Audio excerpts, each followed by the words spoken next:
Hello and welcome to True Higher Self channel.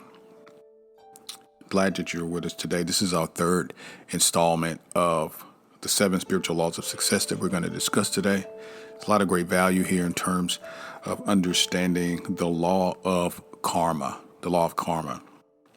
We're going to talk today about the law of karma, but we're also going to be discussing your free will and the impact that your choices have on your everyday life. That is the real value here, the impact that your conscious choices have on your everyday life. So let's get started. The third spiritual law of success is the law of karma. Karma is both action and the consequence of that action. It, of course, is cause and effect simultaneously because every action generates a force of energy that returns to us in like kind. We've all heard that what you sow is what you reap. So obviously, if that is the case, we want to create happiness in our lives. We must learn to sow seeds of happiness. Therefore, karma applies to the action of conscious choice making. Now, we're essentially infinite choice makers.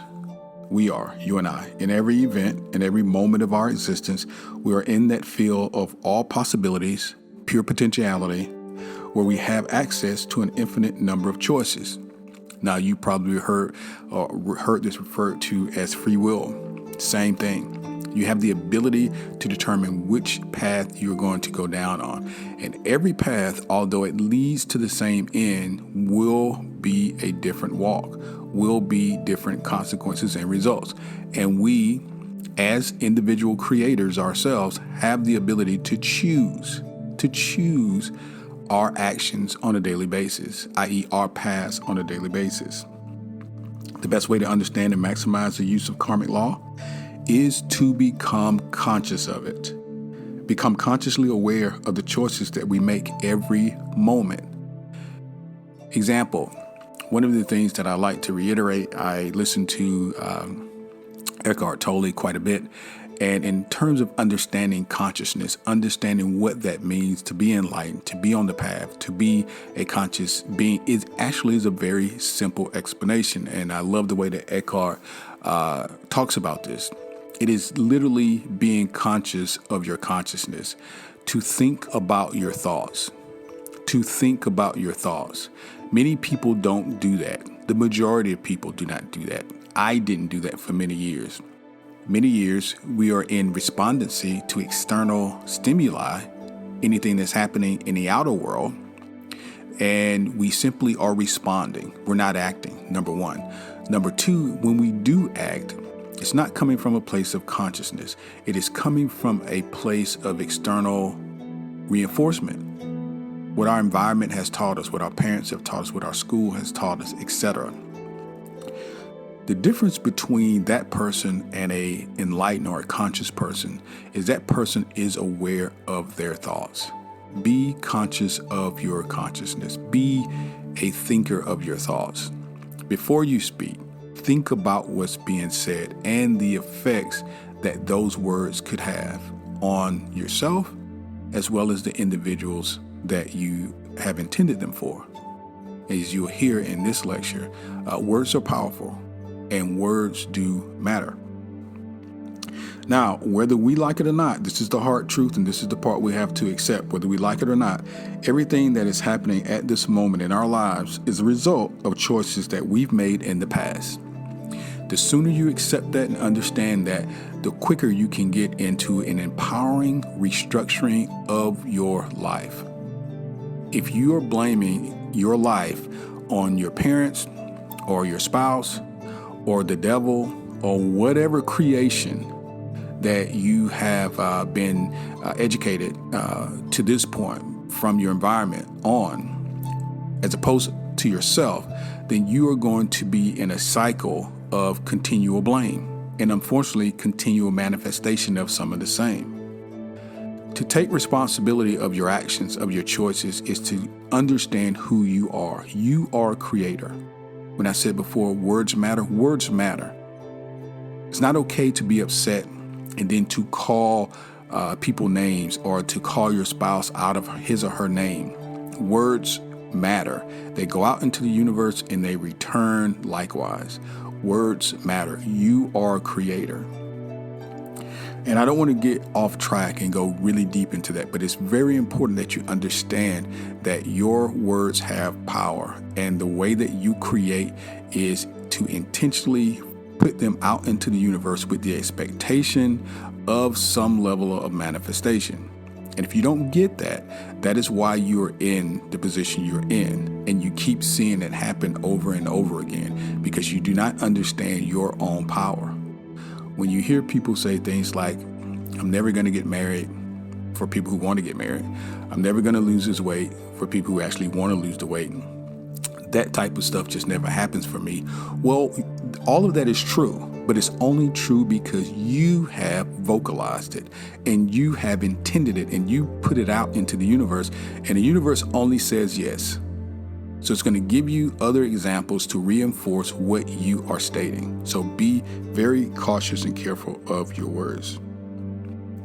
Now, unfortunately, a lot of us make choices unconsciously, and therefore we don't think that they are choices, but yet they are. Consciously or not, they are. Most of us, as a result of conditioning, have repetitive and predictable responses to stimuli in our environment. I talked a little bit about that earlier. Our reactions seem to be automatically triggered by people and circumstances, and we forget that these are still choices. These are still choices that we are making in every moment of our existence. We're simply making these choices unconsciously. When you allow someone to upset you, and then while you're upset and emotional, you say things and do things, you are still accountable for those things. You are. If you step back for a moment and witness the choices you are making, as you make these choices, then in just this act of witnessing, you take the whole process from the unconscious realm into the conscious realm. The procedure of conscious choice making and witnessing is very empowering. Very empowering. I will say to you what I've read and keep in my mind from author James Allen, who's an awesome author, by the way. If you like New Thought content, James Allen is one of my favorite. And he has said that a wise man or woman, a wise individual, has no temper, because they understand who they are and they understand that they will be responsible for their choices. So they do not allow emotions to creep in and make the choice for them. Many people who practice the art of karate or kung fu or some sort of martial art, they understand in order to adequately and sufficiently perform in that practice that emotions must be left out. It is said that if you enter into a battle angrily, you literally are giving your opponent a weapon. You're giving your opponent a weapon. So it's important that you understand that. You can ask yourself two things. First of all, what are the consequences of the choices that I'm about to make, that I'm currently making? In your heart, you'll immediately know what these are. This is when you're making your decisions. Ask yourself, what are the consequences of this choice? Secondly, will this choice that I'm making now bring happiness to me and to those around me? Now, if the answer is yes, then go ahead with the choice. If the answer is no, then that choice brings distress either to you or to those around you, then don't make that choice. It's as simple as that. And we all know that. We're adults. We understand that. The problem is when we have some sort of agenda or some sort of emotion that is complicating how we're feeling about those choices. There's only one choice out of the infinity of choices available in every second that will create happiness for you as well as those around you.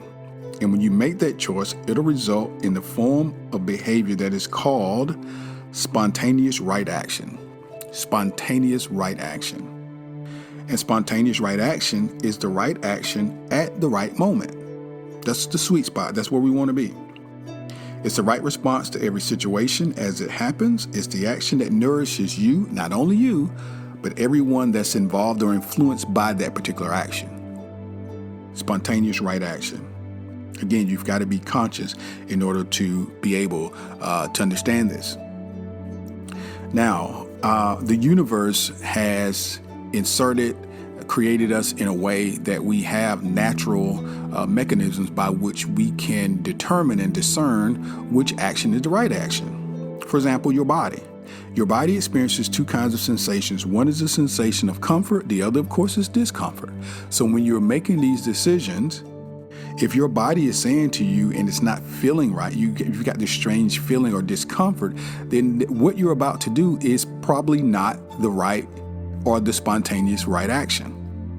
If you feel comfortable, on the other hand, then it more than likely is the right action. But be discerning, be conscious of how you're feeling in your body, in your vessel, when you begin to make these decisions. Now, you can also use the law of karma to create money and affluence and the flow of all good things to you anytime you want to. But first, you must become consciously aware that your future is generated by the choices you're making in every moment of your life.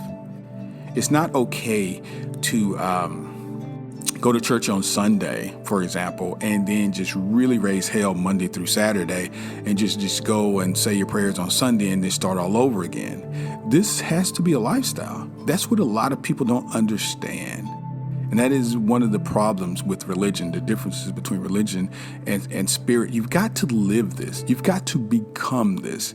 If you want love, you must become love. If you want generosity, you must become generosity. If you want abundance, you must become abundance. You will attract unto you like what you are, not what you say, but what you emit into the universe. You must become consciously aware that your future is generated by the choices you're making at every moment of your life. If you do this on a regular basis, then you're making the full use of the law of karma. Now, many people ask, what about past karma? Because some people believe in past lives, some people do not. But let's say that you do. What do we do about past karma, or even past karma in this life? There are three things. Number one is you pay the karmic debt. If it's something that's done on a high level, on a high vibrational level, then you're going to receive benefit of that. If it's something that's done on a low vibrational level, then you've got to pay that debt. So that's number one. Number two is that you can transmute or transform that karma into more desirable experience. In other words, you're going to have to pay the debt, but to transmute it and to transform it is to take that lower energy vibration, whatever's coming back to you, and transmute it from the standpoint of saying, how do I learn from this? What is the universe trying to teach me in this case? And how can I take this and make it better? And then the third thing is to transcend it. This is where we all want to be. To transcend karma is to become independent of it. And the way to transcend it is to keep experiencing the gap, or the self, or the spirit, all of which you are. It's like washing a dirty piece of cloth in a stream of water. Each time you wash it, you take away a few stains and a few stains. If you keep washing again and again, each time it gets a little cleaner. You wash or transcend the seeds of your karma by going into the gap and coming out again. Going into your quiet time, your meditation, realizing who you are, experiencing the field of pure potentiality, and coming out again. And this, of course, is meditation. Now, what we're going to talk about now is how do we apply the law of karma in our everyday lives before we end. Now, here's something that you want to repeat to yourself on a regular basis, and you want to play this video back as many times as possible, maybe even write it down. I'll put it in the notes as well. Something that you can do on a regular basis to get you in the mood habitually practicing the law of karma or cause and effect. Now, for example, you'll say to yourself today, I will witness the choices I am making in every moment. That's primary, most important. Today, beginning today, I will witness every choice and every decision that I am making. And in the mere witnessing of these choices, I will bring them to my conscious awareness. I'll know that the best way to prepare for any moment in the future is to be fully conscious in that moment. And again, back to Eckhart. You have heard many people say the present moment, living in the present moment, living in the now. This is what this particular law of spiritual success is talking about. Be in the present moment. Be aware of what you're doing, the words that you are emitting, the intentions that you are sending out, and the choices that you are making. Number 2, whenever I make a choice, I'll ask myself 2 questions. Number 1, what are the consequences of this choice that I'm making? That's number 1. We talked about that earlier. Number 2, and will this choice bring fulfillment and happiness to me and also to those who are affected by this choice? It seems rather rational that this is what you should do on an ongoing basis, but many people do not. Perhaps you have not. Think about it on a much higher level. Ask yourself, ask your inner being, is this something that's going to positively affect me and those around me? I want to make the highest decision, the best decision. And the last, number 3, I will then ask my heart for guidance. When I'm unsure, I'll ask my heart for guidance. I'll go inside. I'll use my understanding of meditation, and I'll go inside and I'll make that request known. I'll ask my heart for guidance and be guided by its message of comfort or discomfort in my body, in my vessel. If the choice feels comfortable, I'll plunge ahead with full abandonment. If the choice feels uncomfortable, I'll pause and see the consequences of my action in my inner vision. The guidance will enable me to make spontaneously correct choices for myself and for all those around me. This has been a short discussion on the law of karma. I hope that you have learned from this. This is always beneficial to me, even as I sit and go through this. Again, this is the book, The Several Laws of Spiritual Success by Deepak Chopra. And each time I read it, it seems that I pull something more and more from it. Again, go back and listen to the content if you'd like to do that as well. I'm going to leave some notes down in the description as well. In the description, if you have any comments or questions, please leave them there in the comments. But I'm going to leave you a link to a free electronic download for a book that talks about the importance of daily yoga practice as well as a daily daily meditation practice. It's completely free. All you have to do is put your email in and we'll shoot that off to you. And that's our gift to you.